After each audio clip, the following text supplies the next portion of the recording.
আমরা সকালে ঘুম থেকে ওঠার পরে আমরা মোহনায় যাচ্ছি ঘুরতে। এখন বাজে কটা, 6:30। মোহনায় এসে দেখি এখানে অনেক ধরনের মাছ আছে, চিংড়ি মাছ আছে, কাকলেট মাছ আছে, ইলিশ মাছ আছে, সব ধরনের মাছ। আমাদের এখানে ঘোরা হয়ে গেল। তারপর আমরা অটো ভাড়া করে নিউ দীঘার উদ্দেশ্যে চলে আসলাম।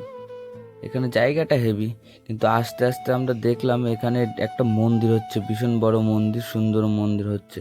তারপর ওখান থেকে আমরা আবার আমরা উদয়পুর চলে এসেছি। উদয়পুর ঘুরতে এখানে ঘোরা হয়ে গেছে, জায়গাটাও ভালো এখানে। তারপর আমরা সমুদ্রের ধার দিয়ে আমরা আবার নিউ দীঘায় চলে আসলাম।